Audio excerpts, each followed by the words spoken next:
అన్న మీద ఉన్న ప్రేమతో ఆ క్షణంలో ఏదో ఎమోషన్లో కొట్టేసి వెళ్ళిపోయిన తర్వాత అయినా ఈ మద్దాలి శివారెడ్డి అనేవాడు పలానా వాడు మామూలోడు కాదు, వాడు ఇంకా చావలేదు, హాస్పిటల్లోనే ఉన్నాడు, లేస్తే వస్తాడు, వస్తే చేసేస్తాడు అని తెలీదురా.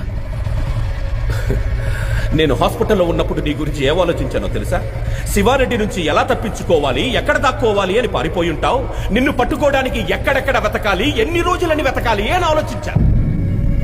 కానీ నువ్వేంట్రా, అసలు ఈ మద్దాలి శివారెడ్డి అనే వాడే నీ లైఫ్ లో లేనట్టు, వాడితో అసలు నీకేమీ జరగనట్టు హ్యాపీగా బైక్ వేసుకొని హైదరాబాద్ మొత్తం ఇంత నార్మల్ గా ఇంత కూల్ గా ఎలా తిరుగుతున్నావురా నువ్వు? ఎవరు సార్ మీరు? సార్ మీరు నేనెవరో నీకు తెలియదు. మీరేం మాట్లాడుతున్నారు? మీరు ఎవరు అనుకుని ఎవరితో మాట్లాడుతున్నారు? నేనెవరో నీకు నిజంగా సార్ మీరు ఎవరు సార్? ఈ విషయం నేను ఎట్టకారంగా చెప్పట్లేదు, సీరియస్ గానే చెప్తున్నాను. జరిగిన విషయం నేను మర్చిపోయాను. నా లైఫ్ లో కానీ నా మైండ్ లో కానీ నువ్వు లేవు. మా అన్నని చంపాలనుకున్న విషయం నేను మర్చిపోయాను, నువ్వు మర్చిపో.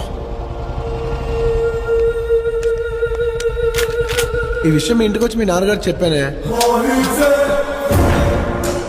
నీకు చెప్పలేదా? కొత్త శత్రువులు తెంచుకోవద్దు శివ. రోడ్లో పోయేవాడిని కెలుక్కుని మరి ఎందుకు తెచ్చుకుంటావు? నీ లైఫ్ వేరే, నా లైఫ్ వేరే. పబ్లిక్ అంతా శివారెడ్డిని ఎవడో కొట్టాడంటే అది ఇది అని చాలా గొప్ప గొప్పగా చెప్పుకుంటున్నారు. ఎవరికి క్లారిటీ లేవు. అది నువ్వు అనవసరంగా పబ్లిక్ నేనేం చెప్పి నన్ను హీరోని చేసేయద్దు. నువ్వే హీరోగా ఉండు. అనవసరంగా నా మీద ఫోకస్ పెట్టావనుకో, నేను హీరోనైపోను.